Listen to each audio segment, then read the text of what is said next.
Morning everyone, praise Lord. Greater grace की सभा में आप सभी का स्वागत है। आइए हम सब लोग अपने हृदय को तैयार करेंगे और परमेश्वर के सम्मुख जाएंगे, प्रार्थना करेंगे उससे। आइए प्रार्थना करते हैं। हे हमारे स्वर्गीय महान पिता परमेश्वर खुदावन यीशु मसीह, हम आपसे प्रार्थना करते हैं आज के समय के लिए पिता परमेश्वर, ये सुंदर सा समय पिता परमेश्वर जो आपकी ओर से मिला हुआ है पिता परमेश्वर, हम आपको धन्यवाद करते हैं पिता परमेश्वर। प्रार्थना करते हैं पिता परमेश्वर, जो लोग आ रहे हो रास्तों में पिता परमेश्वर, उनको आप सही सलामत लेकर आना पिता परमेश्वर। हम सबको लेकर आए पिता परमेश्वर, आपने सुरक्षा दी, इसके लिए धन्यवाद करते हैं पिता परमेश्वर। प्रार्थना करते हैं पिता परमेश्वर कि आज का दिन पिता परमेश्वर हमारे लिए अद्भुत रहे पिता परमेश्वर। आज पिता परमेश्वर आप हम सबसे बातें करना पिता परमेश्वर।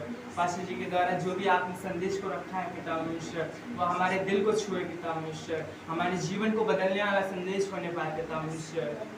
आप मदद करना पिता परमेश्वर, बुद्धि ज्ञान समझ देना पिता परमेश्वर, संदेश को समझने में पिता परमेश्वर। प्रार्थना करते हैं पिता परमेश्वर, आप भी पास्टर जी को प्रार्थना करते हैं कि पास्टर जी को आप प्रार्थना से भरना पिता परमेश्वर, उनको भी सामर्थ देना पिता परमेश्वर कि आपके वचन को पिता परमेश्वर बता सके पिता परमेश्वर। हम ऐसे प्रार्थना करते हैं पिता परमेश्वर कि आज का जो भी आराधना रहेगा पिता परमेश्वर, हम सब दिल से प्रेम के साथ पिता परमेश्वर आपकी आराधना को करें पिता परमेश्वर। हमारा मन कहीं भटकने ना पाए पिता परमेश्वर, हम आप हमारे मन की पिता परमेश्वर आप सुरक्षा करना पिता परमेश्वर। प्रार्थना करते हैं पिता परमेश्वर, आप हमें भी मदद करना पिता परमेश्वर, ताकि हम भी अपने मन की सुरक्षा कर सके पिता परमेश्वर। प्रार्थना करते हैं पिता परमेश्वर, कोई भी डिस्टर्बेंस ना होने पाए, आप शांति से पिता परमेश्वर सारी चीज़ों को करें पिता परमेश्वर। आपकी अगुवाई को मांगते पिता परमेश्वर, आपकी प्रेजेंस को मांगते पिता परमेश्वर। सारी बातों को हम आपके हाथों में देते हैं प्रभु यीशु मसीह के नाम से मांगते हैं, आमीन। सभी लोगों को जय मसीह की।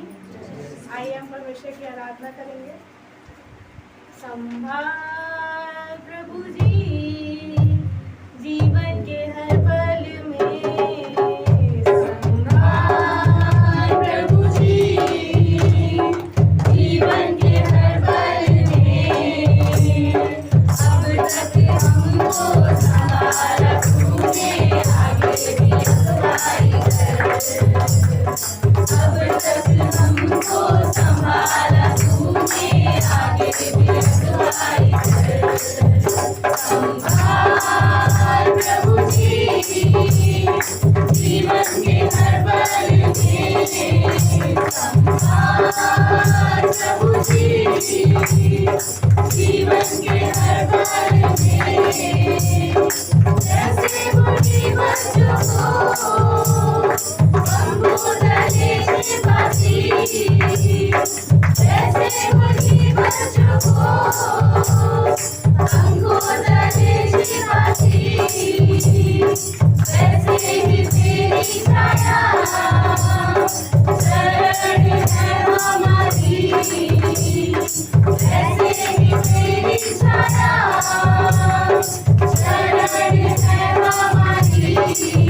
संभाल प्रभु जी जीवन के हर पल में। संभाल प्रभु जी जीवन के हर पल में। वादा ये तूने किया, छोड़ेगा कभी मुझे। वादा ये तूने किया, छोड़ेगा कभी मुझे। जीना है दुख मेरा, हर तेरी बरकती। जीना है दुख मेरा, हर तेरी बरकती। संभाल प्रभु जी जीवन के हर पल में। संभाल प्रभु जी जीवन के हर पल में। सनातन होगा तू ही हमारा घर है। सनातन होगा तू ही हमारा घर है। तेरे वचन से मेरे जीवन में ज्योति करे। तेरे वचन से मेरे जीवन में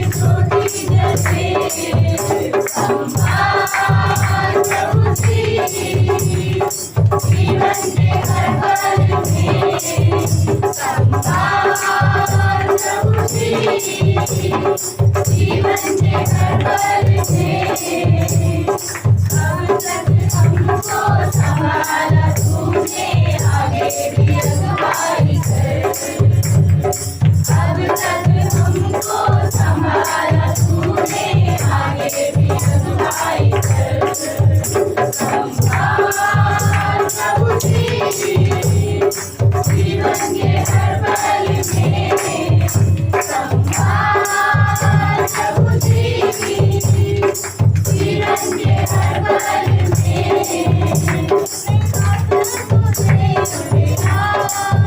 मेरी आत्मा को चंगा किया उसने काबरसों से जुड़ेगा मेरी आत्मा को चंगा किया शरीरों के किनारे अधुआ पड़ा शरीरों के किनारे अधुआ पड़ा उसने काबरसों से जुड़ेगा यीशु यीशु यीशु मैं तुझसे पाया यीशु मैं तुझसे पाया यीशु यीशु मैं तुझसे पाया मैंने यीशु को पाया मैं काबरसों से जुड़ेगा मेरी आत्मा को चंगा किया मैं काबरसों से जुड़ेगा मेरी आत्मा को चंगा किया शरीरों के किनारे अधुआ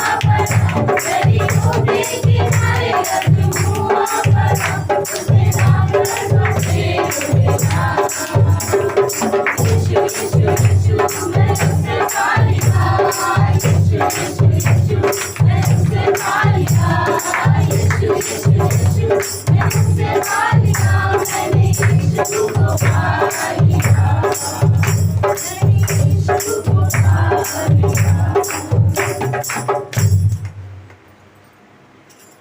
हाँ प्रभु जी आप हमको संभालते हो पिता परमेश्वर जैसे मुर्गी अपने बच्चों को संभालती है वैसे पिता परमेश्वर आपकी शरण हमारे लिए छाया है पिता परमेश्वर धन्यवाद देते हैं आपकी शरण के लिए पिता परमेश्वर हम आपको दिल से चाहते हैं पिता परमेश्वर आपकी आराधना दिल से करते हैं पिता परमेश्वर आपके नाम में पिता परमेश्वर क्षमा है पिता आपके नाम से ही हमें कृपा मिली है पिता परमेश्वर धन्यवाद देते हैं पिता परमेश्वर आपके इस प्रेम के लिए पिता परमेश्वर हम आपके गीत गाते हैं पिता परमेश्वर दिल से गाते हैं पिता परमेश्वर आपने हमें ज़िंदगी दी है इसके लिए खुदावन हम आपका धन्यवाद देते हैं पिता परमेश्वर धन्यवाद देते हैं पिता परमेश्वर चाहे तुमको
हाँ प्रभु जी, आपकी हम जय करते हैं पिता परमेश्वर।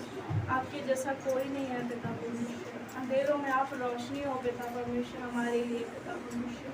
धन्यवाद देते पिता परमेश्वर आपके इस प्रेम के लिए पिता परमेश्वर। आपके जैसा कोई नहीं है पिता परमेश्वर। आपके जैसा कहीं नहीं है पिता परमेश्वर। हम आपकी स्तुति करते हैं, आपकी आराधना करते हैं पिता परमेश्वर। हाँ पिता परमेश्वर, आपके पास आते हैं पिता परमेश्वर। हम धन्यवाद देते हैं पिता परमेश्वर। तुम सा कोई नहीं, तुम सा कहीं नहीं। अब है पूरा यकीन, तुम सा कोई नहीं, तुम सा कोई नहीं,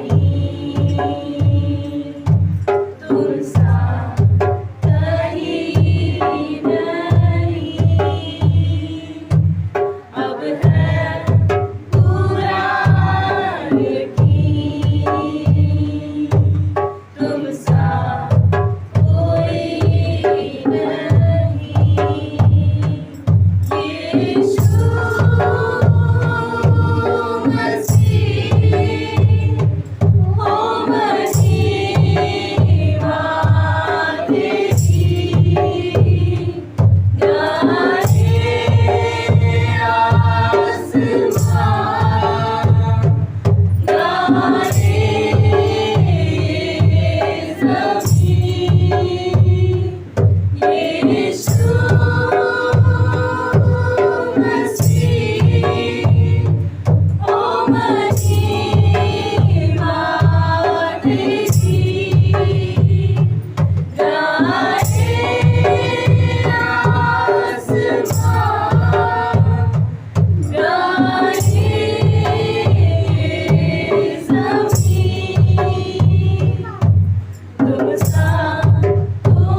और आप ही रास्ता हो पिता परमेश्वर। धन्यवाद देते पिता परमेश्वर आराधना के लिए पिता परमेश्वर। आपको ग्रहण योग्य होने पाए तो बिल्कुल प्रार्थना करते पिता परमेश्वर। आगे के समय को आपके हाथों में देते हैं, जो भी वचन हो पिता परमेश्वर आपकी ओर से होने पाए पिता परमेश्वर। आप अपनी प्रेजेंस देना पिता परमेश्वर। पास्टर जी को भी आपके हाथों में देते हैं पिता परमेश्वर। पिता परमेश्वर आप अपने शब्द देना पिता परमेश्वर। हम प्रार्थना करते पिता परमेश्वर आप मदद करना पिता। सारी बातों को आपके सामने रखते। छोटी सी प्रार्थना प्रभु यीशु मसीह के नाम में आमीन। अपने हाथों से बनाया है मुझे मेरे खुदा ने, अपनी सूरत में बनाया है मुझे मेरे खुदा ने, अपने हाथों से बनाया है मुझे मेरे खुदा ने, अपनी सूरत में बनाया है मुझे मेरे खुदा ने। कितनी रहमत कितनी चाहत कैसी है उसकी मोहब्बत, कितनी रहमत कितनी चाहत कैसी है उसकी मोहब्बत, अपने हाथों से बनाया है मुझे मेरे खुदा ने,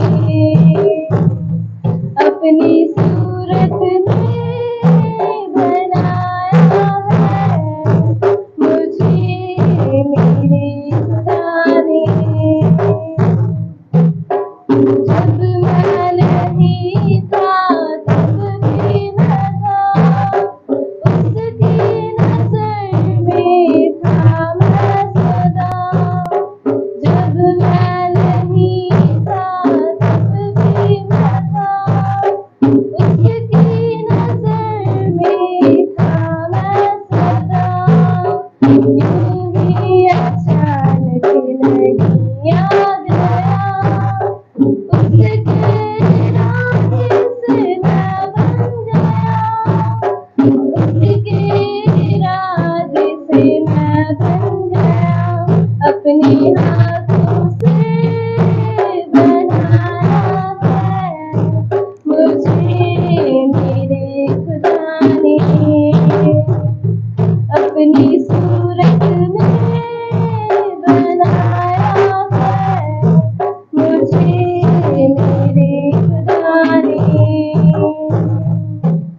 खुद को ना तन्हा समझना कभी, आसरा ना समझना कभी, खुद को ना तन्हा समझना कभी, आसरा ना समझना कभी। वो जितने दी है मुझे जिंदगी, है नाम उसका यीशु मसीह, है नाम उसका यीशु मसीह। अपने हाथों से बनाया है मुझे मेरे खुदा ने, अपनी सूरत में बनाया है मुझे मेरे खुदा ने, अपने हाथों से बनाया है मुझे मेरे खुदा ने, अपनी सूरत में बनाया है मुझे मेरे खुदा ने।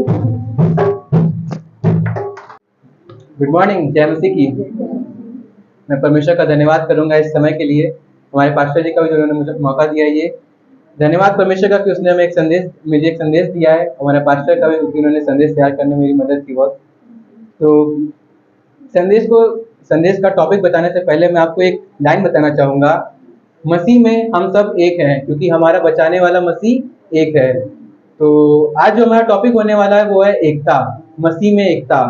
मसीह में हम सब एक हैं। तो एकता एक अच्छा विषय है अगर हम इस पर सोचें, क्योंकि अगर हमारे बीच में एकता नहीं होगी तो हम एक दूसरे से प्रेम नहीं कर पाएंगे। हमारे बीच में लड़ाइयाँ हो सकती हैं और एक दूसरे के प्रति हम एक दूसरे के दुख को या उसकी तकलीफों को नहीं समझ सकते हैं। तो जैसे भजन संहिता 133 के 1 में भी लिखा है कि क्या क्या ही भली और मनोहर बात है ये कि भाई लोग आपस में मिले रहे हैं।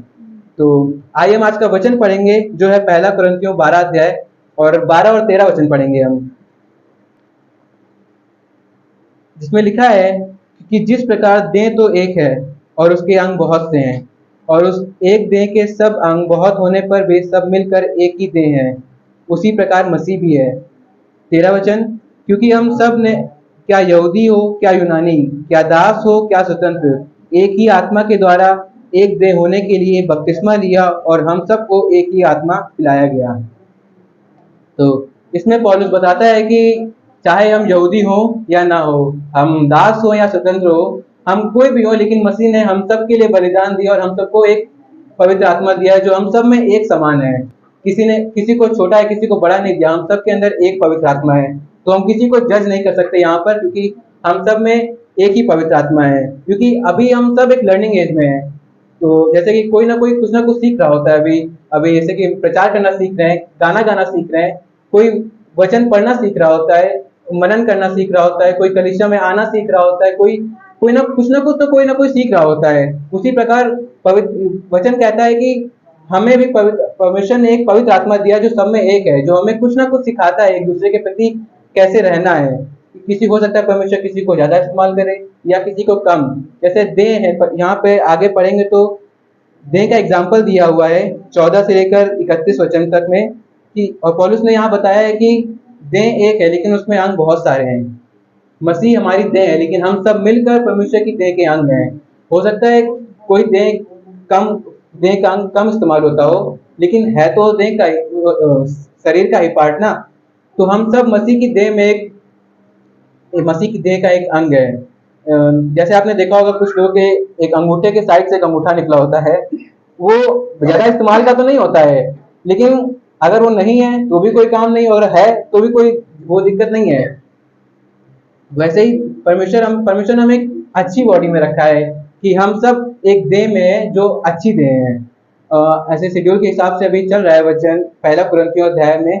तो 1 कुरिन्थियों पहले अध्याय में कुरिन्थियों को कलीसिया को पौलुस एक पत्र लिखता है जब उसे पता चलता है कि वहां पर कलीसिया में फूट पड़ गई है।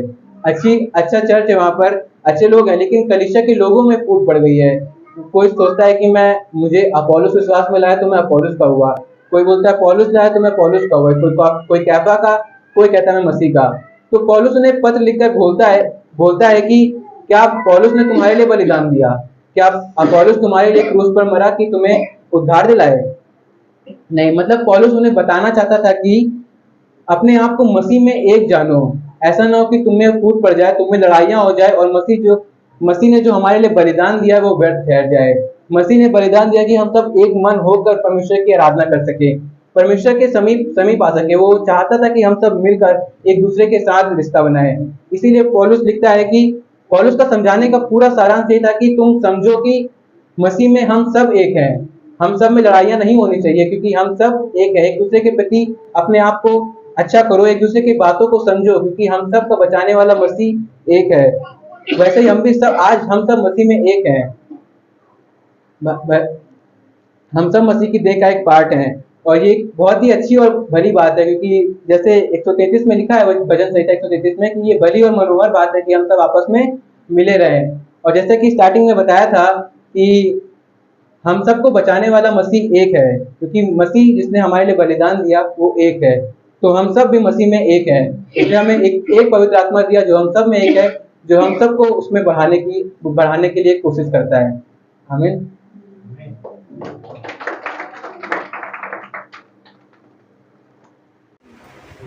गुड़ खाने से मेरी चंदाई, खून के वसीले से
निहारूं तेरे वादों पे मैं अटल दिल बना रहूं काला दिल वचन से भर दूं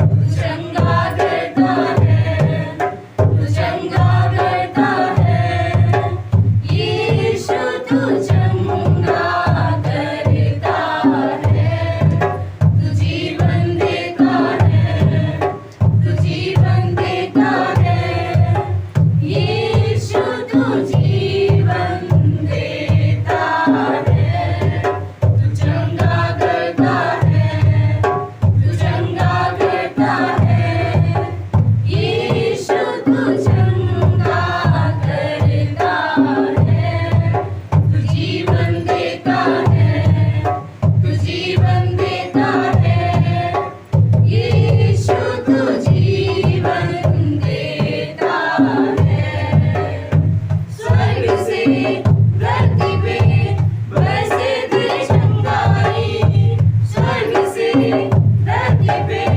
बरसे तेरी चंगाई स्वर्ग से धरती पे बरसे तेरी चंगाई स्वर्ग से धरती पे बरसे चंगा करता है तू चंगा करता है यीशु तू चंगा करता है तू जीवन देता है तू जीवन देता है यीशु तू जीवन देता है तू चंगा करता है तू चंगा करता है यीशु तू चंगा करता है तू जीवन देता है तू जीवन देता है यीशु तू जीवन देता है अच्छा संदेश था ना रौनक के द्वारा, और वर्षी भी बहुत अच्छी थी। परमेश्वर आप सबको आशीष दे। और अच्छे दिख रहे हैं आप सब यहाँ पर ना। प्रभु की देह बड़ी सुंदर है, राइट। स्वर्ग से जो एक ही चीज़ सबसे सुंदर दिखाई देती है वो है मसीह की कलीसिया। हाँ, स्वर्ग से फरिश्ते जब देखते हैं तो एक ही चीज़ सुंदर है परमेश्वर की नज़र में, वो मसीह की देह है। हाँ, और बहुत सुंदर है। क्यों? क्योंकि मसीह की देह मसीह में है और हम उसके प्रेजेंस में रहते हैं, हम उसके नज़रों के सामने रहते हैं, उसकी उपस्थिति में रहते हैं। तो वजह से 65 का 4 हम लोग देखेंगे। यहाँ पर इस प्रकार लिखा है, क्या ही धन्य है वह जिसको तो चुनकर अपने समीप आने देता है। कह रहा है जिसको तो चुनकर अपने समीप आने देता है कि वो तेरे आंगनों में वास करे। हम तेरे भवन के अर्थात तेरे पवित्र मंदिर के उत्तम पदार्थों से सब तृप्त होंगे। तो यहाँ पर क्या कह रहा कि धन्य है वो व्यक्ति जो चुनकर, परमेश्वर ने जिसे चुनकर अपने समीप आने दिया। एक प्रश्न है, क्या यीशु मसीह थोड़े लोगों के लिए मरा? नहीं, पूरी दुनिया के लिए मरा। परंतु हमने आपने चुनाव किया कि हम मसीह को जानें। उसने होने दिया, हमारे मन को खोला ताकि हम समझ पाए। और इसके लिए हम प्रार्थना कर सकते हैं, क्योंकि थोड़े लोगों में परमेश्वर संतुष्ट नहीं है। वो चाहता है कि ज़्यादा से ज़्यादा लोग बचाया जाए। इसीलिए अभी तक परमेश्वर का आगमन नहीं हुआ। नहीं तो समय पूरा हो गया, 2000 साल से कितना ज़्यादा हो गया, 25 साल। 2000 साल में होना था, 25 साल ज़्यादा हो गए। ये ग्रेस अनुग्रह का समय चल रहा। तो परमेश्वर चाहता है कि सबके सब उसके प्रेजेंस में जाएं। जब हम यहाँ से धरती छोड़ेंगे कहाँ पहुँचेंगे? उसकी उपस्थिति में जाएंगे, स्वर्ग में जाएंगे। राइट। 17 का 1, उत्पत्ति का अध्याय 17 वचन 1। यहाँ लिखा है, जब अब्राहम 99 वर्ष का हो गया तब यहोवा ने उसको दर्शन देकर कहा। किसको दर्शन दे रहा? अब्राहम को। कहता है, मैं सर्वशक्तिमान ईश्वर हूँ, मेरी उपस्थिति में चल और सिद्ध हो जा। अब्राहम को बोलता है कि मैं सर्वशक्तिमान ईश्वर हूँ, मेरी प्रेजेंस में रह, मेरी उपस्थिति में रह, मेरी उपस्थिति में चल फिर और सिद्ध होता है। कितनी अच्छी बात है। परमेश्वर बोला कि मेरी उसको परमेश्वर बोला अब्राहम को, तू आ मेरी प्रेजेंस में रह, तब तो सिद्ध होगा। ठीक है, चलिए प्रार्थना करते हैं। परमेश्वर धन्यवाद देते हैं आपके दया और करुणा के लिए परमेश्वर, प्रभु आपकी अगुवाई के लिए। प्रभु यहाँ आपके देह है परमेश्वर, हम सब आपके निकट आते हैं। प्रभु यीशु हम आपकी ओर देखते हैं, पवित्र आत्मा हमारी अगुवाई करो, आने वाला संदेश आपकी ओर से हो और हम सब आपके आशीषों से भरे जाएं परमेश्वर। हम सब आपसे अगुवाई पाएं परमेश्वर, और हम सब अपने जीवन में आपकी प्रेजेंस को महसूस करें, क्योंकि आपकी उपस्थिति में ही प्रभु हमारे जीवन में सामर्थ्य है, आपकी उपस्थिति में ही चंगाई है प्रभु। जब हम आपके सामने रहते हैं तभी हमारे जीवन में सारी चीज़ों में प्रभु आप हमें सहायता और मदद करते हैं। धन्यवाद देते हैं, हर एक व्यक्ति को आपके हाथों में सौंपते हैं, पूरे समय को आपके हाथों में सौंपते हैं। यीशु नासरी के नाम से मांगते हैं, आमीन। बैठ सकते।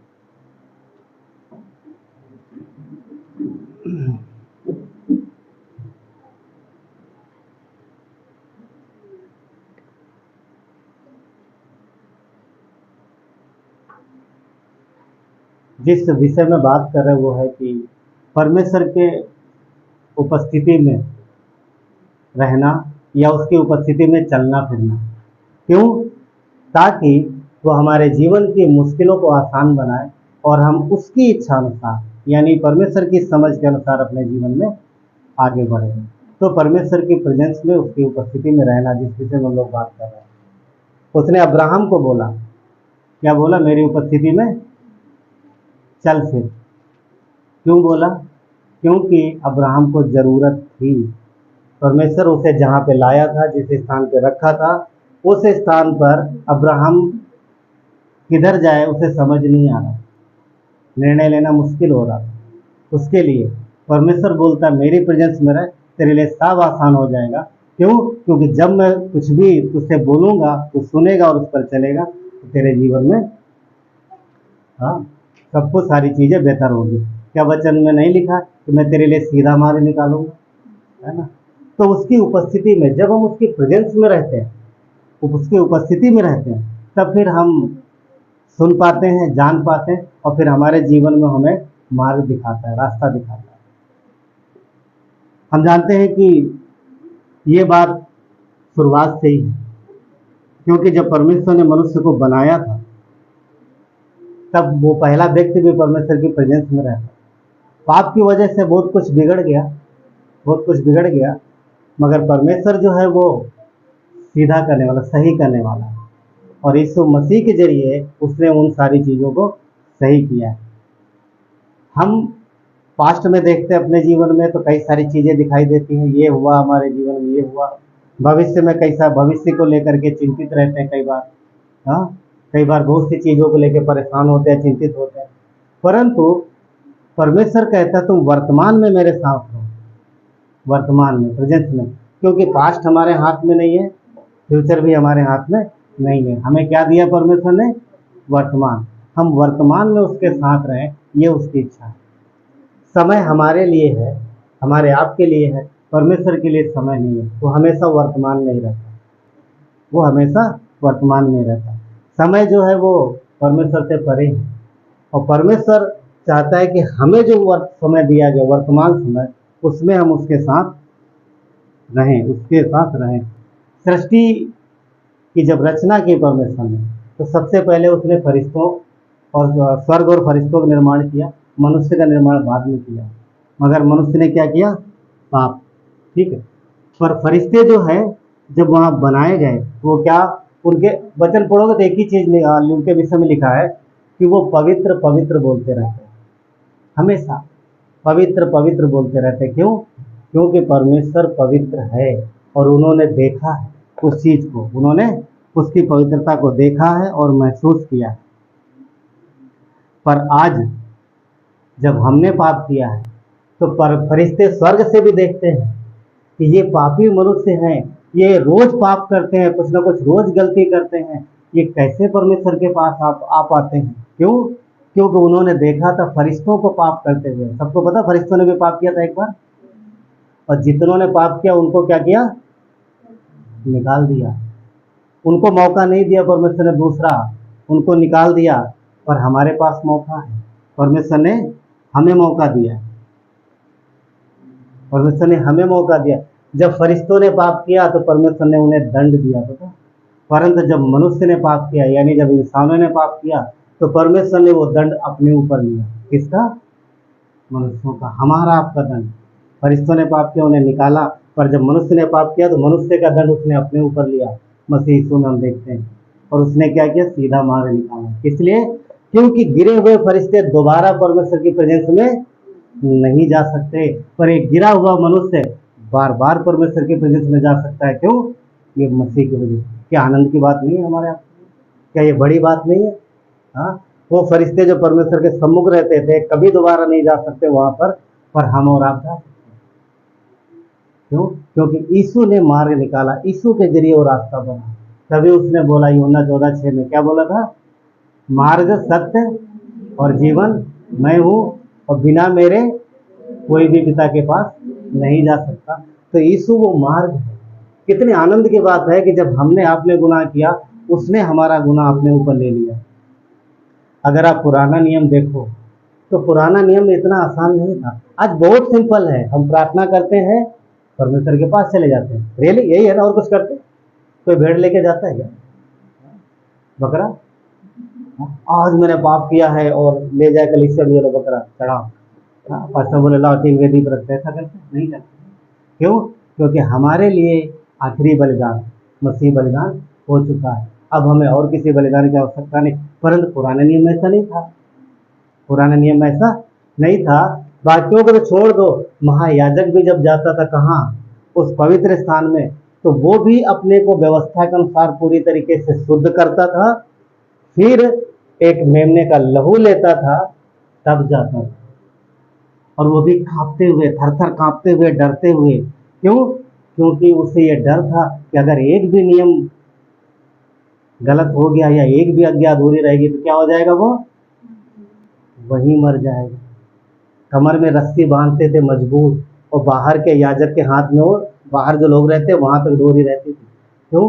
क्योंकि अगर गलती से कहीं पर भी इसने रॉन्ग किया है तो मर जाएगा। और दूसरी बात, एक और चीज होती, अगर वो जो लेके जा रहा है ना भेंट, अगर परमेश्वर ने स्वीकार नहीं की, तब भी वो यहूदी मानते थे कि वो याजक मर जाएगा। जिंदा निकल गया तो बड़े खुश हो जाते थे। हाँ, और जब तक नहीं निकलता तब तक सब डरते कांपते रहते, बाप क्या होगा क्या होगा। क्यों? क्योंकि याजक मरा, इसका मतलब परमेश्वर ने भेंट स्वीकार नहीं की। सिर्फ याजक नहीं, पूरे नेशन पर, पूरे राष्ट्र पर ऐसा था कि परमेश्वर क्रोधित है। ऐसा होता था। वो डरते रहते थे, कांपते रहते थे, और जब निकल आता था तब खुश हो जाते, बहुत आनंद मनाते थे। और उनका ये हर साल होता, हर साल में एक बार करते थे। जहाँ बलि लेने जाएंगे ऐसा डर डर कांपते रहेंगे, और फिर जहाँ अगर वो निकल आया जिंदा, आनंद मनाएंगे। सोचने वाली बात है कि अगर यही चीज आज हो तो हर संडे, इमेजिन करके देख, कितना इजी कर दिया है यीशु ने, कितना आसान कर दिया है। कितना आसान कर दिया है। मसीह यीशु के जरिए अब हमें बार बार करने की जरूरत नहीं है। हम जब परमेश्वर के प्रेजेंस में जाने के लिए, उसके भवन में जाने के लिए, महापवित्र स्थान में जाने के लिए हमें किसी भेंट की जरूरत नहीं है, क्योंकि यीशु हमारी भेंट है। हम प्रार्थना में जाते हैं, मसीह यीशु के जरिए उसके पास जाते हैं। क्या ये आनंद की बात नहीं है? आप सोच नहीं पाओगे, आप समझ नहीं पाओगे उस बात को कि यहूदी कितना खुश होते थे जब याजक जिंदा आ जाता था। इतना आनंद मनाते थे। और जब तक लौटता नहीं था तब तक एक बच्चा कांपता रहता था, हिलते रहते, मतलब खड़े रहते थे, हिलते भी नहीं। ऐसी स्थिति। पर आज मसीह ने सारी व्यवस्था पूरी कर दी। उसने क्रूस पर क्या बोला? यूहन्ना 19:30 में, पूरा हुआ। क्या पूरा हुआ? जितना नियम परमेश्वर ने, जितनी व्यवस्था, निर्गमन से लेके व्यवस्था विवरण तक जितनी भी चीजें थी, सब यीशु ने पूरी कर दी। और यीशु के अलावा और किसी ने पूरा नहीं, और कोई पूरा कर भी नहीं पाया। उस समय भी परमेश्वर अनुग्रह के द्वारा उन्हें माफ करता था, और आज हमारे लिए तो बहुतायत का अनुग्रह है। और यीशु जो क्रूस पर मरा वो पूरे संसार के लिए। तभी यूहन्ना 3:16 में उसने क्या बोला? सारे जगत के लिए मैं ना मरा, ना कि थोड़े लोगों के लिए, सारे जगत के लिए मरा। परमेश्वर की इच्छा है कि हर व्यक्ति उद्धार पाए, हर व्यक्ति उसके प्रेजेंस में आए, और उसके प्रेजेंस में रहना पता बड़े आनंद की बात। बड़े आनंद की बात। भजनकार कहता है एक जगह कि अगर मैं परमेश्वर के भवन आंगनों में रहने पाऊँ कितना आनंद की बात। और ये आनंद की बात मसीह यीशु के जरिए हमारे आपके लिए बहुत ही आसान इजी कर दिया, इजी किया। कुछ भी है, पहला यूहन्ना 1:9, अपने पापों को मान लो, परमेश्वर विश्वास योग्य और धर्मी है। ये अनुग्रह है, ये अनुग्रह है, और ये हमें आपको मिला। ये बड़े आनंद का विषय है, हमें आपको इसके लिए परमेश्वर का धन्यवाद देना चाहिए।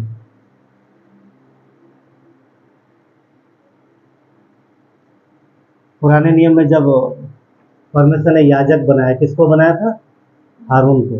हारून पहला याजक है, और हारून के हारून महायाजक था। महायाजक मतलब सबसे बड़ा याजक, और हारून के बच्चों को भी मतलब सहायक याजक बनाया। आप पढ़ोगे अगर निर्गमन के 30 अध्याय में, तो वहां पर लिखा है कि हारून के जो बच्चे थे, याजक थे, वो बार बार पवित्र स्थान में आते जाते थे, क्योंकि उसी समय परमेश्वर आज्ञा दे रहा था उन्हें, बार बार आते जाते। एक दिन परमेश्वर ने मूसा को बोला, मूसा इधर आ। गया मूसा, क्या हुआ? बोला हारून के बच्चों को बोल दे बार बार आया जाया न करे, नहीं तो मर जाएंगे। क्यों? क्योंकि उन्हें लगा हम याजक है तो हम आ जा सकते हैं। कहाँ पर? पवित्र स्थान में। वहाँ पवित्र स्थान में नहीं जाते होंगे, फिर भी पवित्र स्थान में जाते होंगे, और उसके अंदर मिलाप वाले तंबू के अंदर जाते होंगे। परमेश्वर ने उनको बोल दिया तुम आ नहीं सकते मिलाप वाले तंबू के अंदर, ऐसे बार बार मत आओ जाओ। आओ तो पूरी विधि के साथ आओ, पूरी विधि विधान से आओ, सारे नियमों को पूरा करके आओ, वरना मर जाओगे। क्यों? क्यों बोला? क्या वो गलत कर रहे थे? वो तो परमेश्वर के पवित्र स्थान में जा रहे थे, उसकी उपस्थिति में जा रहे थे। अच्छा था, परमेश्वर की इच्छा है ना कि लोग उसके प्रेजेंस में रहें, वो तो जा रहे थे, मगर परमेश्वर ने क्यों रोका उन्हें? क्यों? क्योंकि वो व्यवस्था को ध्यान नहीं दे रहे, नियमों को ध्यान नहीं देते। परमेश्वर उस समय चाह रहा था सारे नियम और सारी व्यवस्था से आओ, नहीं तो मर जाओगे। कितना कठोर उस समय। और आज हमारे लिए आप तुलना करके देख, कितने लोग प्रार्थना करने जाते हैं तो पहले नहाते हैं, हाँ, पहले नहाते हैं पूरी तरीके से, और फिर उसके बाद में जो भी हाथ धोते हैं, ऐसा ना, रब्बी लोग इधर धोते, पता नहीं कैसे लोग ना करते हैं, उसके बाद जाते हैं। कोई बैठता है नहीं, हम जैसे हैं, जिधर भी, जहाँ भी, कभी भी जा सकते हैं। कितना इजी किया इस समय के लिए, ऐसे जीवन के लिए तरस गए वो लोग। कौन? यहूदी लोग। अब सोच के वो आज भी हैरान होंगे, आज भी यहूदी यीशु को नहीं मानते, आज भी नहीं मानते। मतलब यहूदियों का एक बड़ा समूह है जो यीशु को नहीं मानता। वो ये सब सुन के हैरान होते, अरे कैसे कैसे ये लोग चले जाते हैं, कैसे? परमेश्वर को खोल के बैठ जाते होंगे, उनके पास और है या यही सब ना व्यवस्था। ये देखो इतना नियम, इतना नियम, ये कभी भी किधर भी शुरू हो जाता है। एक बार पास्टर त्रिवेदी बता रहे थे, इजराइल गए थे, आपको पता है ना कि उनके पास मंदिर नहीं है, पुराना मंदिर तोड़ दिया गया, पीछे की एक दीवार बची हुई है। तो सारे यहूदी वहीं दीवार में जाते हैं, ऐसे वहीं पर, मतलब दीवार में उनकी एक छोटी सी यहूदी टोपी, छोटी होती है, इतनी बड़ी होती है, ऐसे रखते हैं, छोटी टोपी होती है यहूदियों की, और उसी दीवार में जाकर के ऐसे सर झुकाते और यहोवा से विनती करते, प्रार्थना करते और रोते हैं। तो ये भी घूमने गए थे, इजराइल घूमने, या जो भी इजराइल में कलीसिया वहाँ गए होंगे, तो ये भी गए उस दीवार को देखने, मंदिर की दीवार देखने। तो अच्छा, इनके माइंड में कुछ ना कुछ चलता रहता पर सचेवेली। इन्होंने देखा अच्छा यहूदी ये कर रहे हैं, उन्होंने एक टोपी खरीदी उधर से और अपने सर पे ऐसे लगा लिया, और वो जा करके ऐसा वो बता रहे थे, वैसे बोलते मैं उन्होंने शुरू किया, यीशु मसीह तुम परमेश्वर हो, तूने मेरे लिए जान दी, पूरे इजराइल का परमेश्वर, इजराइल का छुटकारा। मतलब ऐसा वो शुरू हो गए। वो किससे प्रार्थना कर रहे थे? यहोवा से, यहूदी। और इन्होंने क्या बोला? पूरे इजराइल का छुटकारा देने वाला तो ही है। थोड़ी देर तक वो भी ऐसे करते रहे जैसे यहूदी करते रहे। बाद में बोले जब मैंने आंखें खोला ना, इधर कोई भी नहीं, इधर वो नहीं, सब चले गए। कहने मतलब ये पॉइंट मेरा ये था, आज भी शायद वो हैरान होते हैं कि ये मसीही लोग ऐसे कैसे कर सकते हैं, कैसे कर सकते हैं? इतना पवित्र परमेश्वर है, कैसे आप जा सकते हो उसकी उपस्थिति में बिना कुछ किए? मगर पता, पुराने नियम में रहस्य था, पर आज हमारे आपके लिए रहस्य नहीं है। मसीह का बलिदान परफेक्ट है, हम कभी भी परमेश्वर के प्रेजेंस में जा सकते हैं, और जब हम उसकी उपस्थिति में जाते हैं तब हम आनंद से भागते हैं। हम जान पाते वो कौन है, हम जान पाते वो हमारा बनाने वाला परमेश्वर है। भजन संहिता 139 बोलता है उसने मेरी हड्डियों को बनाया है, उसने हमारे मांस को बनाया है, उसने सांस दी है, उसने सांस दी है। और वो बोलता है कि हर जगह सर्वशक्तिमान परमेश्वर, सर्वव्यापी परमेश्वर, मगर उसकी प्रेजेंस में जाएंगे तो पता चलेगा। हम संसार में रहते हैं, बहुत सारी चीज़ों में ढूंढते रहते हैं, बहुत सारी चीज़ों में अपने उपाय ढूंढते रहते हैं, बहुत सारी चीज़ों में अपना बचाव ढूंढते, बहुत सारी चीज़ें करते रहते हैं, पर हर समस्या का हल पता कहाँ है? परमेश्वर की प्रेजेंस में। मेरे निकट आओ, परमेश्वर ने नहीं बोला मेरे निकट आओ, मेरे बच्चों मेरे निकट आओ। और हम जब उसके निकट आते हैं तभी हम अपना उपाय प्राप्त कर पाते हैं। तो परमेश्वर के निकट आना, उसके पास बने रहना। कैसे रहेंगे? यहाँ पर हैं, कहाँ हैं आप? परमेश्वर के निकट ही। पर एक व्यक्तिगत रिश्ता बहुत जरूरी है, व्यक्तिगत रिश्ता बहुत जरूरी है। अब्राहम का परमेश्वर के साथ एक व्यक्तिगत रिश्ता था। पता है, अब्राहम अपने पूरे कबीले का वो एक तरीके से अगुआ था, लीडर था वो। वो भी सबको बैठ के समझाता था, सवाल लेता था, मगर उसका अपना एक व्यक्तिगत रिश्ता था।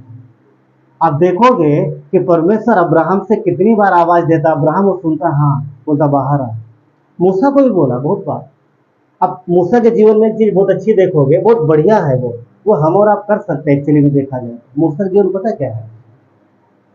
मूसा जब कभी तकलीफ में फंसता है तो सीधे कहाँ जाता है पता? यहोवा के तंबू में। कोई भी दिक्कत, कोई भी परेशानी, जब तक तंबू नहीं था तब तक वो परमेश्वर के प्रेजेंस में जाता था, घुटनों पे जाता था। और जब तंबू आ गया तो आप देखोगे कुछ भी दिक्कत होती, मूसा कहाँ मिलेगा? परमेश्वर के तंबू में। और ये बात पता क्या प्रकट करती है? हर समस्या के लिए मेरा परमेश्वर ही परफेक्ट है और मुझे उधर ही जाना, और कहीं नहीं जाना। मुझे उसी के पास जाना, उसी के पास पूरा हल है, उसी के पास बचाव है, उसी के पास उपाय है। वही मेरी भरपूरी है, वही मेरे लिए रास्ता है, वही मेरे लिए वो बढ़िया है। मूसा के जीवन में बहुत अद्भुत दिखाई देता है, क्योंकि मूसा का भी एक अच्छा रिश्ता था। वो अब परमेश्वर के प्रेजेंस में रहता था। अब्राहम का तो है ये, जिसका हम लोगों ने लिया। अब्राहम के साथ भी जीवन में देखोगे, अब्राहम जहां भी जाता है पता क्या करता है? एक वेदी बनाता है, तो बलिदान देता है। ये किस चीज को प्रकट करता है पता? धन्यवाद और भरोसा। अब्राहम जहां भी जाता है एक वेदी बनाता है, तो बलिदान करता है। वो ये प्रकट करता है कि वो अपने जीवन में उस पर भरोसा रखता है और उसे धन्यवाद देता है, धन्यवाद करता है। और ये हमारे आपके जीवन में भी होना चाहिए। परमेश्वर को कुछ नहीं चाहिए आपसे, हमें आपसे क्या चाहिए? उसे सब कुछ तो उसने हमें दिया ना। इवन इतना कीमती जो उसका इकलौता बेटा, वो भी हमें आपको दिया है। तो पुत्र के बदले और क्या दे सकते हैं उसका? वो बोलता है कि हृदय से मेरे निकट आओ और धन्यवाद हो, तो मेरी प्रेजेंस में रहो, उसकी उपस्थिति में रहो। जब हम उसकी प्रेजेंस में रहते हैं, यानी उसकी उपस्थिति में, कैसे रहोगे उसकी उपस्थिति? वो भी देख बात। जब वचनों को समझोगे, वचन आपके माइंड में होंगे, मेडिटेशन करोगे और हर समय निर्णय लोगे वचन के अनुसार, तो उसको बोलते हैं परमेश्वर के प्रेजेंस में रहना। सीखते हैं, हम सीखते हैं चीज। जैसे कि उसने रौनक ने बोला वचन में, हम लोग सीख रहे हैं प्रार्थना करना, हम लोग सीख रहे हैं वचन पढ़ना, हम लोग सीख रहे हैं। तो हम सीखते हैं इस चीज को, एक दिन में नहीं हो जाता। कुछ लोग बोलेंगे अरे हमें समझ ही नहीं आता, कैसे होती है परमेश्वर की प्रेजेंस? कुछ लोग इसको थोड़ा अजूबा समझते हैं। अजूबा मतलब कुछ अलौकिक, जब परमेश्वर आएगा तो वो सब कुछ हिल जाएगा, ऐसा बहुत कुछ है। सबका अलग अलग विचार है, पर नहीं। आप देखो एलिया से जब परमेश्वर ने बात की, शांत, आंधी आया, आ गई, पढ़ा सबने, उसमें परमेश्वर नहीं, आंधी में परमेश्वर नहीं, आग में परमेश्वर नहीं। कहाँ पर परमेश्वर है?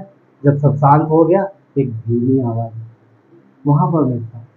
तो परमेश्वर जो है वो हमें, हमारे जब हृदय हमारा शांत होगा, आंधी और तूफान अगर हृदय में होगा तो परमेश्वर की आवाज हम नहीं सुन पाएंगे, नहीं, कभी नहीं सुन पाएंगे। पर हृदय शांत है, मन शांत है, आप सुन पाएंगे। और ये तभी होगा जब हम अपनी सारी चिंताओं को किस पर डालेंगे, और ये तब होगा जब हम निर्भर रहना सीखेंगे। मनुष्य के मन में बहुत सी चिंताएं रहती, मेरे जीवन का क्या होगा, मेरे भविष्य का क्या होगा, मेरे बच्चों का क्या होगा, मेरे क्या होगा, इन सब चीजों का। परमेश्वर बोलता है रिलैक्स, ज्यादा लंबा समय नहीं है, 1500 साल जीने वाले नहीं हो तुम धरती पर, थोड़ा ही है, टेंशन न लो। स्वर्ग में मैंने बहुत बनाया, बहुत कुछ है, बहुत कुछ बनाया मैंने तुम्हारे लिए। बोलता आराम, हाँ जो है रिलैक्स रहो, जहां पर हो धन्यवाद देना सीखो। और जब आप सुनो, जब आप धन्यवाद देना सीखोगे ना तो आपके जीवन में बड़ी पीस आएगा, शांति मिलेगी, और उसके बाद रास्ते भी दिखाई देंगे। क्योंकि जब मन विचलित होता है तो परमेश्वर के साथ कनेक्शन नहीं मिल पा रहा ना, तो आप समझ भी नहीं पाओगे, सुन भी नहीं पाओगे चीज़ें, ना ही जान पाओगे कैसे हो रहा है। यहाँ अब्राहम को परमेश्वर ने बोला क्या, मेरी उपस्थिति में चल फिर मेरी उपस्थिति। मीनिंग क्या है देखो, यहाँ पर जो उपस्थिति है, दो बातें हैं, मेरी उपस्थिति में चल फिर और सिद्ध होता है। तो जो उपस्थिति है उसका मीनिंग ये है, उस तरीके से है कि चेहरे के सामने। उपस्थिति में जो मीनिंग निकल के आता है, अगर इसका हम लोग उसमें हिब्रू में देखते हैं, पुराने नियम, उसका मीनिंग जो है ये कि चेहरे के सामने, यानी परमेश्वर कह रहा अब्राहम तो मेरे फेस के सामने रहे, हमेशा मेरी प्रेजेंस में रहे। तो जो भी कुछ करेगा मुझे वो देखना है, मुझे वो देखना। जैसे हम लोग बोलते हैं ना बच्चों को, यही रहो मेरे सामने, यही खेलो, इधर ही करो, जो भी करो। और जब बच्चे कुछ गलत करते तो हम लोग क्या करते हैं, तुरंत उसे रोक देते हैं, तुरंत डांटते हैं, राइट।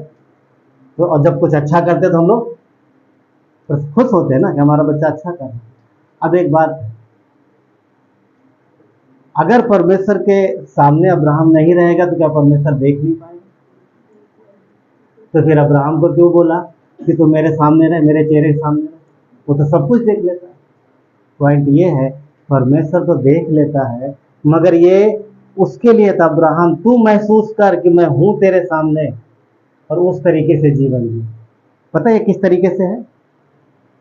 क्लासरूम, जब बच्चे क्लास में होते हैं, पता, तो जब टीचर होता है, वहां पर टीचर होती है क्लास में, तो बच्चे कैसे होते हैं? सब शांति से बैठे रहते, कोई कुछ करता नहीं, और जो पढ़ाया जाता है सब अच्छे से सुनते। और जैसे टीचर क्लास से बाहर और क्लास खाली, फिर देखो उसके बाद क्यों? क्योंकि टीचर है, इस बात को उन्हें एहसास है, वो टीचर के सामने है। और जब टीचर नहीं है तो वो कुछ भी कर सकते। तो परमेश्वर ये चाह रहा है कि अब्राहम तो ये मान के चल, तेरे माइंड में, तेरे हार्ट में सोच रख कि तू मेरी नजरों के सामने है, और तू जैसा मैं चाहता हूँ वैसे चाहता हूँ।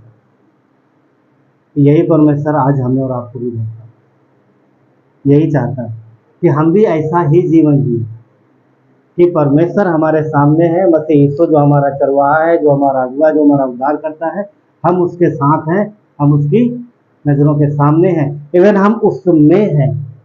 पता है अब्राहम और हम में क्या फर्क है? अब्राहम परमेश्वर के सामने था, हम मसीह के देह में हैं, हम उसकी देह में, हम उससे अलग ही नहीं हो सकते, परंतु हम उसकी उपस्थिति से बाहर जा सकते। ये क्लियर बात, कितने लोग मानते हैं बात? देह में होने के बावजूद भी, मसीह का अंग होने के बावजूद भी, हम और आप कोई भी परमेश्वर की प्रेजेंस से बाहर जा सकता है, और इतनी दूर जा सकता है कि कई बार परमेश्वर भी चाह के नहीं ला पाता। आप बोलोगे ऐसा कैसे? क्योंकि परमेश्वर मनुष्य की इच्छा के विरुद्ध कई बार नहीं जाता। जिसने ठान लिया कि मुझे इसी तरफ जाना है, मुझे परमेश्वर की आवाज़ नहीं सुनना है, तो पवित्र आत्मा, अगर उद्धार पाया है तो पवित्र आत्मा उसके अंदर से थोड़ा थोड़ा उभारेगा। मगर अगर उसने निर्णय लिया मुझे नहीं सुनना, तो फिर परमेश्वर भी उस जगह, वचन कहता है, उसको उसके हाल पे कई बार छोड़ देता है। तो विश्वासी होने के बावजूद भी हम परमेश्वर की प्रेजेंस से बहुत दूर जा सकते हैं, मगर परमेश्वर चाहता है कि दूर नहीं, तुम जरा सा भी इधर उधर ना हो, तुम मेरी संतान हो, और बेहतर ये है कि हमारे नजरों के सामने, जैसे हम और आप चाहते हैं कि हमारे बच्चे हमारे नजरों के सामने रहें, तो यही उनके लिए भला है, और यही हमारे आपके लिए भी भला है। और ये भय होना चाहिए। ये कब होता है? जब हमारे माइंड में, जब हमारे हृदय में ये रहता है कि परमेश्वर के प्रेजेंस में हमें रहना है और वो मुझे देख रहा है, तब हम ईमानदार रहना सीखते हैं। एक यंग लड़का था, एक कहानी सुनाता है। एक यंग लड़का था, कई सारे दोस्त थे उसके, और कॉलेज जाते थे। और आप जानते हैं कॉलेज में बच्चे लोग कई बार मम्मी पापा की बगैर जानकारी में कहीं भी किधर भी जाते हैं, ठीक, कभी ट्यूशन है, कभी क्या है, बहुत कुछ रहता है उनका।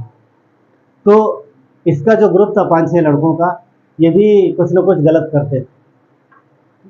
और एक दिन वो बच्चे पहले से जाते थे, इसकी दोस्ती भी जल्दी हुई। एक दिन उन बच्चों ने बोला सब वही 18-20 ऐसे होंगे, 18-19 के आसपास, 17-18-19 उम्र में। उन्होंने बोला हम लोग बियर बार में जाएंगे। कहाँ जाएंगे? बियर बार में जाएंगे, मस्त पिएंगे बैठ के, ठीक, किसी को पता नहीं चलेगा। सब एग्री हो, हाँ चलो चलते चलते चलते खुशी खुशी। मगर एक लड़का जिसकी मैं बात करूँ वो रुक गया, बोलता मैं नहीं आऊँगा। सबने देखा मुड़ के पीछे, ये नहीं आ रहा। बोले क्यों नहीं आ रहा? बोला मैं नहीं आऊँगा। क्यों नहीं आओगे भाई? अरे मैं नहीं आऊँगा।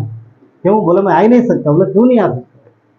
बोला कि मैंने मेरी मम्मी से प्रॉमिस किया है, मेरी माँ ने मेरे से प्रॉमिस लिया है कि तू ऐसी किसी जगह नहीं जाएगा, इसलिए मेरी माँ से मैंने वादा किया है, इसलिए मैं वहाँ नहीं जाऊँगा। मेरी माँ की इच्छा है कि मैं वहाँ ना जाऊँगा। तो बच्चे लोग बोलते क्या, अरे तेरी माँ घर में है, यहाँ देख नहीं रही है, वो कैमरा नहीं लगा के बैठी, तो यहाँ देख, चल ना थोड़ी देर जाएंगे वापस आएंगे। बोलता ना मैं नहीं जाऊँगा। क्यों? बेशक मेरी माँ वहाँ है, वो मुझे नहीं देख रही है, पर मैंने वादा किया, मैंने वादा किया, इसलिए मैं नहीं जाऊँगा, इसलिए मैं नहीं जाऊँगा। ये काम मुझे नहीं करना, तुम्हें जाना है जाओ। सब नाराज हो गए, बट वो नहीं गया। पॉइंट क्या बोलने का, वो अपनी माँ के साथ वफादार था।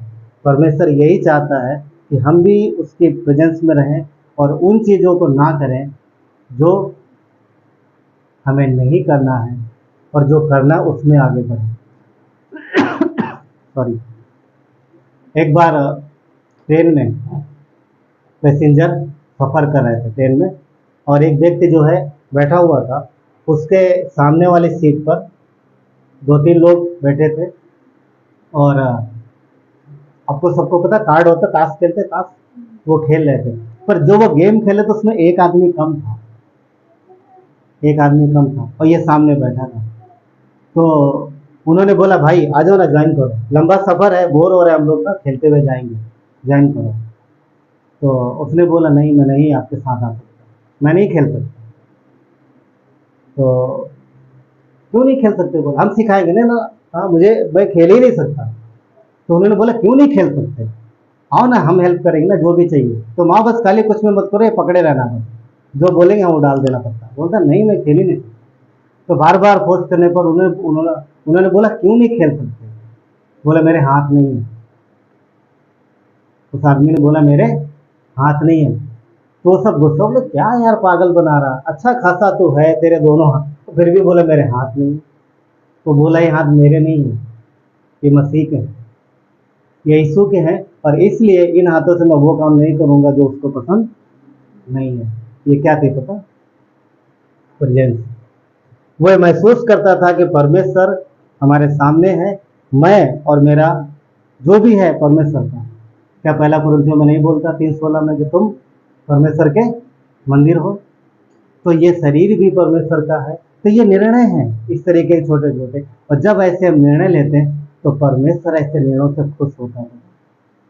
वो लोग नाराज हुए, मनुष्य नाराज हुए, ध्यान रखिएगा, तो परमेश्वर प्रसन्न हुआ। अब सवाल पैदा होता है, खुश किसको करना है, मनुष्यों को या परमेश्वर को? कई बार चैलेंजिंग हो जाता है, मगर जब हम परमेश्वर को प्रसन्न करते हैं तो फिर स्वर्ग से हमारे लिए आशीष आती है। कई बार हम निर्णय नहीं ले पाते हैं, हम मनुष्यों का चेहरा देखते हैं, अरे ये नाराज हो जाएंगे, ये नाराज हो जाएंगे, हमारा फूफा नाराज हो जाएंगे, हमारी बुआ नाराज हो जाएंगे, और जितने भी रिश्ते ना, भैया जो भी है ना, चाचा चाचा, सब नाराज हो जाएंगे। नहीं, मनुष्य नाराज हो जाएंगे, कोई प्रॉब्लम नहीं, क्योंकि वचन कहता है यदि हम परमेश्वर को खुश कर ले गए तो बाकियों को सब संभाल लेंगे। पर कई बार विश्वासी नीचे की तरफ देखते हुए इंसानों के पीछे लगे रहते, मनुष्यों को खुश करने के चक्कर में वो परमेश्वर को नाराज कर देते हैं। समस्या वहाँ होती। पर जब हम उसके प्रेजेंस में चलते हैं, उसकी उपस्थिति में चलते हैं, तब हम परमेश्वर के आशीष को पा पाते हैं, तब हम मनुष्यों के अपने जीवन में उसके अनुग्रह को देख पाते हैं। क्योंकि हमारा जो स्वभाव है, हमारा जो जीवन है मसीह में, वो परमेश्वर के सामने है, और वो हमेशा देखता रहता है। अय्यूब का 34:21 कहता है, क्योंकि परमेश्वर की आंखें मनुष्यों के चाल चलन पर लगी रहती हैं, वो उनकी सारी चाल चलन को देखता रहता है। तो जो भी निर्णय हम लेते हैं प्रभु में लेते हैं, परमेश्वर के तरीके से लेते हैं, वो देखता है, और उसका जो प्रतिफल है वो हमें मिलता है। पहला पत्रस का 3:12 कहता है क्योंकि प्रभु की आंखें धर्मियों पे लगी रहती है और उसके कान उसकी विनतियों की ओर लगे रहते हैं, परंतु प्रभु बुराई करने वालों के विमुख रहता है। अगर उसके बच्चे बुराई में निर्णय लेंगे तो वो परमेश्वर को अच्छा नहीं लगता। सेम उस तरीके से जैसे हमारे बच्चे गलत करते हैं और हमें अच्छा नहीं लगता। तो ये कितनी अच्छी बात है कि ये कि हम उसके संतान हैं और परमेश्वर हमें अपने बच्चों के जैसा बर्ताव करता है। तो बच्चों जैसा बर्ताव करता है तो प्यार भी वैसे ही करता है, प्यार भी वैसे ही करता है। इसलिए यदि हम उसके प्रेजेंस में रहते हैं तो फिर वो हमारे लिए भला है, वो हमारे लिए अच्छा है। और हम ये सोच के चलते ही नहीं परमेश्वर हमारे सामने है और हम उसी तरीके से जाएंगे, ये हमारे लिए आशीष का कारण भी बनता है। क्यों? क्योंकि ये हमारे लिए बड़ी बात और हमारे लिए जरूरी है। ध्यान रखिए, यीशु ने क्रूस पर जान दी, इसलिए हम उसके सामने अब ये मौका जो हमें आपको मिला है कि हम कभी भी परमेश्वर के सामने आ पाए, ये फ्री में नहीं मिला है। जैसा कि मैंने बोला, यहूदी तरस गए इस चीज को, आज परमेश्वर ने हमें एक गिफ्ट के रूप में दिया। यीशु मसीह तोहफा है हमारे लिए, उसके प्रेजेंस में कभी भी हम जा सकते हैं। कहाँ पर? महापवित्र स्थान में, जहाँ पर याजक साल में एक बार जाता है, हम 1000 बार जा सकते हैं दिन में, कोई समस्या नहीं, कोई डर नहीं, कोई भय नहीं। क्यों? क्योंकि हमारे पाप कहाँ है? मसीह पर, और हम धर्मी कहलाते, हम उसकी संतान हैं। परमेश्वर ने हमें बचाया है, उसने हमसे प्रेम किया, इतना प्रेम किया है कि उसने अपनी संतान दी है। तो वो ये चाहता है कि हम उसके प्रेजेंस में रहें। क्यों? क्योंकि सारी आशीषें हमारे लिए, इफिसियों का 1:3, सारी स्वर्गीय आशीषें हमारे लिए। परमेश्वर को क्या सब कुछ उसने हमारे लिए रखा, सब कुछ उसने मसीह यीशु को दिया और यीशु को उसने कलीसिया को दे दिया, और आज हम उसके देह में। क्या हमारे लिए आनंद की बात नहीं? हर एक समय में, हर एक चीज में यदि हम उसके साथ रहते हैं तो परमेश्वर हल निकाले हर एक चीज। और कितना बढ़िया वादा ये है कि परमेश्वर कभी नहीं छोड़ेगा हमें, वो कभी नहीं छोड़ेगा, हम बेशक छोड़ देंगे। आइए प्रार्थना करें। परमेश्वर पिता, धन्यवाद देते हैं आपके अनुग्रह के लिए। परमेश्वर धन्यवाद प्रभु कि हम कभी भी आपके पास आ सकते हैं। धन्यवाद परमेश्वर, धन्यवाद इस देह के लिए प्रभु जो आपने यहाँ पर रखी है पिता। धन्यवाद परमेश्वर, हर एक व्यक्ति से आपने प्रेम किया है, आपने इनके लिए जान दी है प्रभु, आपने इनके लिए लहू बहाया है परमेश्वर। आपकी इच्छा है कि हम आपके सम्मुख चले परमेश्वर, हम आपके प्रेजेंस में रहें, हम आपकी उपस्थिति में रहें, क्योंकि यही हमारे लिए भला है। और ये आनंद की बात है परमेश्वर कि हम कभी भी आपके पास आ सकते हैं। और प्रभु यीशु आपके कारण हुआ, आपने अपना एक एक बूंद लहू हमारे लिए दे दिया, आपने अपनी देह दी, आपने जो क्रूस पर जान दी परमेश्वर, उसके द्वारा हम बचाए गए। आज हर वो व्यक्ति जो विश्वास करता है कि यीशु मसीह उनके पापों के लिए मरा, कब्र में गया, तीसरे दिन जी उठा, तो परमेश्वर का वचन इस बात की खातरी करता है कि वो आपको स्वर्ग में लेगा, आप उसकी संतान बनेंगे। यदि किसी ने विश्वास नहीं किया तो आज आपके पास मौका है, आज अपने आपको आप मसीह को दे सकते हो और अपने मन में विश्वास कर सकते हो, कह सकते हो कि परमेश्वर प्रभु यीशु ने हमारे लिए जान दी, वो क्रूस पर मरा है, कब्र में गया, तीसरे दिन जी उठा, वो उद्धार करता, उसने दाम चुकाया। धन्यवाद परमेश्वर, आपकी महिमा हो पिता। धन्यवाद देते, हर एक को ब्लेस करना, अपनी कवरिंग में रखना परमेश्वर, और प्रभु आपके अनुग्रह में चलाना पिता। धन्यवाद देते, आपकी आशीष से हर एक व्यक्ति के जीवन में आने का। कोई अगर तकलीफ में, कोई अगर बीमार है, मसीह यीशु आपके नाम से मांगते उसे चंगाई मिले। यदि किसी को घटी कमी प्रभु आप वो पूरा करना परमेश्वर। हर एक व्यक्ति के मन की बात आप जानते हो पिता। प्रभु हमारी प्रार्थना परमेश्वर कि प्रभु आपने इन्हें इनके लिए मार्ग तैयार किया है, तो प्रभु हमारी प्रार्थना है इनकी तकलीफ परेशानियों में सहायता मदद करो और हर एक व्यक्ति को ब्लेस करो परमेश्वर, और आशीष दो, बीमारों को चंगाई दो। धन्यवाद देते, आपकी महिमा हो यीशु मसीह के नाम से। आमीन। बोलो जय मिलकर जय, बोलो जय यीशु की जय, बोलो जय बोलो जय मिलकर जय, बोलो जय यीशु की जय, बोलो जय मिलकर जय, बोलो जय यीशु की जय, बोलो जय जय जय। के सीढ़ी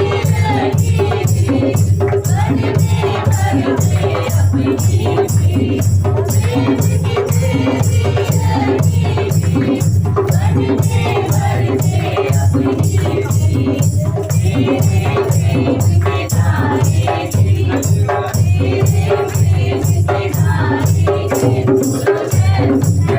बोलो जय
तो परमेश्वर की उपस्थिति, ये कितने आनंद की बात है कि आज कितनी आसानी से हम लोग जा सकते हैं। क्या यहाँ परमेश्वर की उपस्थिति है? मानते सब लोग? सबको यहाँ दे हैं उसके तो उसकी उपस्थिति है। पर जहाँ आप परमेश्वर के साथ अकेले में जब प्रार्थना के लिए बैठते हो, क्या महसूस करते हो वहाँ परमेश्वर की उपस्थिति है? कभी भी जा सकते हैं। कहाँ पर? वो भी महापवित्र स्थान में, जहाँ परमेश्वर, महापवित्र स्थान क्या दिखाता है? परमेश्वर की प्रेजेंस। हमेशा परमेश्वर वहीं आता है। ऊपर से बादल और धुएं का खंभा जो आता था वहीं पर आता है। तो आज हम जाते हैं वहाँ पर, क्यों? यीशु के बलिदान के द्वारा, उसके बहाए गए लहू के द्वारा। अन्यथा हमने कोई भी काबिलियत नहीं है ना? हम अन्य जाति लोग हैं, हम तिरस्कृत लोग हैं, हम एक तरीके से बोल सकते हैं कि वो जो बिल्कुल ही परमेश्वर से दूर थे, हम वो लोग हैं। तो परमेश्वर ने हमें अपने अनुग्रह से बुलाया है, और जब बुलाया है तो हमें संतान कहा है, हमें संतान कहा है। फरिश्ते देख के हैरान होते हैं, क्योंकि उन्होंने एक बार गलती की और सदा के लिए निकाल दिए गए। पर मनुष्य बार बार गलती करता है, पर परमेश्वर के निकल जाता है। कितनी अद्भुत बात है हमारे लिए। तो चलिए प्रार्थना करते हैं। प्यारे परमेश्वर, धन्यवाद देते हैं आपकी करुणा दया के लिए। प्रभु यीशु के साथ आपकी महिमा हो परमेश्वर। धन्यवाद प्रभु कि आपने हमें, प्रभु आपने हमें माफ़ किया परमेश्वर। आपने हमें प्रभु छुटकारा दिया है पिता, और आपके प्रभु मसीह यीशु आपके बलिदान के द्वारा हम कभी भी आपके पास आ सकते हैं। हम सदा के लिए छुटकारा पाएं। हम बचाए हुए लोग हैं। आपकी इच्छा है प्रभु कि हम आपके सम्मुख रहें परमेश्वर, आपकी प्रेजेंस में रहें पिता, क्योंकि आप चाहते हो परमेश्वर। आदम आपके प्रेजेंस में था, पर जब उसने गुनाह किया तो अलग हो गया। आज आदम की संतान आपके पास आ सकती है, क्योंकि आपने उसका रास्ता निकाल दिया। और हम सब प्रभु यीशु आपके सम्मुख रहें, आपकी इच्छा है परमेश्वर। धन्यवाद देते हैं प्रभु यीशु, क्योंकि आप में हमारा छुटकारा है प्रभु, और आप में ही हमारे जीवन की अगुवाई है पिता। प्रभु यहाँ पर उपस्थित हर एक के लिए प्रार्थना करते हैं परमेश्वर। प्रभु हर एक को संभालना प्रभु यीशु, आपके स्वर्गीय प्रभु, आपकी स्वर्गीय सामर्थ्य आपके लोगों में रहे परमेश्वर। प्रभु यीशु जिसकी जो आवश्यकता उसे पूरा करना परमेश्वर, और प्रभु आप अपने वचनों से अगुवाई करना पिता। प्रभु यीशु विश्वास योग्य बने रहने में मदद करना परमेश्वर। वचन पर भरोसा करें और परिस्थितियों में सही निर्णय लेने के लिए प्रभु यीशु आप अगुवाई करना हर एक को परमेश्वर। हम सबको आपके हाथों में देते हैं। बीमारों को प्रभु आपके हाथों में देते हैं परमेश्वर, क्योंकि आप उनकी चंगाई है पिता। आप चंगा करने वाले परमेश्वर। प्रभु धन्यवाद देते हैं, हर एक को आपके हाथों में देते हैं। प्रार्थना उद्धार करता है यीशु नासरी के नाम से, आमीन।